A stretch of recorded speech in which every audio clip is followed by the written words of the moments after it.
Hello. Of all the subjects that we teach, I believe mathematics is one of the subjects that should not be forced on people based on grade level or age. What do I mean? Welcome everybody, my name is Amos Tarfa and today I will be talking about principles for mastering mathematics. The first principle we're going to talk about, of course, is understanding what mathematics even is. Before I give you my definition, I'm going to quote from Leonard Euler, Elements of Algebra, his definition of mathematics. He says, whatever is capable of increase or diminution is called magnitude or quantity. A sum of money, therefore, is a quantity, since we may increase it or diminish it. It is the same with weight and other things of this nature. From this definition, it is evident that the different kinds of magnitude must be so various as to render it difficult to enumerate them. So it must be difficult to enumerate them. And this is the origin of the different branches of the mathematics, each being employed on a different or particular kind of magnitude. Mathematics in general is the science of quantity, or the science which investigates the means of measuring quantity. My friends, Leonard Euler, if you do not know him, please make time to learn about Leonard Euler. Why do I think that's important? Because Leonard Euler, who was responsible for many things that we talk about in mathematics today, we can learn a lot of things from his life. And one of them is actually how to handle adversity. We see, while Leonard Euler lived, he actually became blind in one eye and then eventually got blind. But even as a blind mathematician, even when he was blind in one eye and so on, Leonard Euler was writing papers, over 30 papers a year in mathematics. He was a prolific author in mathematics, and he now takes time to define mathematics for us. So why do I think that mathematics should not be forced as a grade-based course? Because I have worked with students who are in 11th grade who don't like fractions. And I have worked with students who are in 5th grade who want to do calculus. So here's what I said. Here are the topics you need to know. If you master every single one of these topics, great. What are we waiting for? Let's move on to the next one. So two things we want to keep in mind as we look at this math program that we've put together for algebra, geometry, algebra 2, and so on.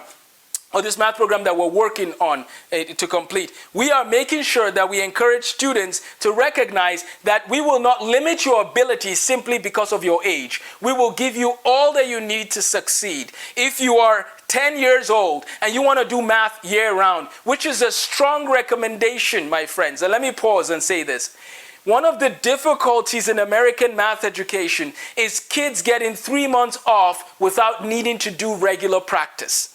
Am I saying people don't need to rest? No, but here's the catch. If you don't take a break between certain math courses, then you won't have to do some other courses, for example. Let's talk about a practical example. If I do Algebra 1 through a school year, and I don't take a break in the summer, and I just continue doing algebra, which we should do because algebra is just like playing basketball. It's something where if I don't shoot my free throws all summer, guess what's going to happen?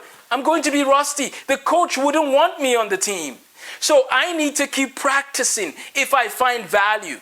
Now, I understand some people are worried about how does this apply to my life. Okay, we'll get to that. I promise. We'll talk about some of the applications. And if there's no application, I'll be honest and tell you this is just for fun. And it's just beautiful. And it just stretches your mind and helps you think better. Okay, a lot of math topics in some pure mathematics and algebra, some of the topics we cannot give you a practical application for your life today.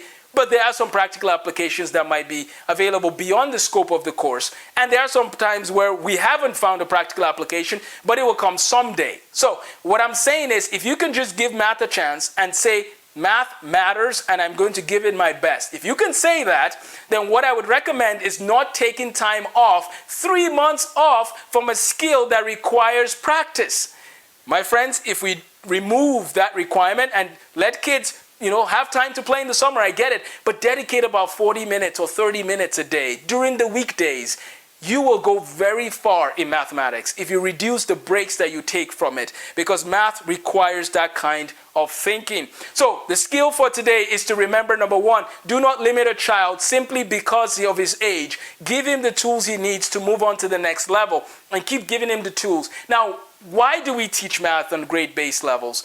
for one reason, it's probably very practical for many schools. But if you think about Isaac Newton, if you think about Leonard Euler, if you think about some of the great mathematicians, even Katherine Johnson, probably from Hidden Figures, if we look at her math, I haven't read her biography, but if you look at her story, I'm sure that these people, all of them, made time to apply themselves to learning math continuously, rather than taking large chunks of breaks, like 3 months. So let us give children the tools they need. When Isaac Newton was working on certain problems back in the 1600s, about 1665, by the way, they also had a pandemic back then, and Newton had to go back home, and he worked hard on a lot of things that he was a student at Cambridge. He was at Cambridge, sorry, but we went back and he was working on these principles. Some of them we see and talk about in calculus. He kept moving forward and coming up with what he needed to move to the next step. So what happens is, if I know how to add fractions, for example, then I should be given a chance to look at, well, first I need to know my fractions, decimals, and percent. But then if I'm ready to go beyond that, then I should be able to look at ratios and proportions. And if the school year ended in June and I'm still ready, I need to keep moving. So then by the fall, guess what? Maybe I'm ready for Algebra 1. And I work through Algebra 1, and the summer comes around, I'm done with Algebra 1. Well, why don't I begin to review Algebra 2 in the summer? It's a great opportunity to invest time to keep moving forward rather than staying where you are because you're a certain age. Mathematics does not respect age. Mathematics cares about mastery. Do you know what you need to know? If you do, move on. Move on. That's the way math works. And if you don't know what you need to do, this is the other part that I'll wrap up with, then you get in trouble. Because if we keep moving you on and you get to 9th grade, but you still don't know how to add fractions, you will be very frustrated with mathematics. And that's why I think I want to encourage everyone to give math a chance. Give it a chance, understanding its nature. Because if you understand the nature of mathematics, then you can apply yourself to excellence in mathematics by moving on from mastery to mastery. And that's where we come in, my friends. We want our students to master mathematics, no matter what course it is, because math is gettable. We'll pick it up from there next time. Thank you for your time.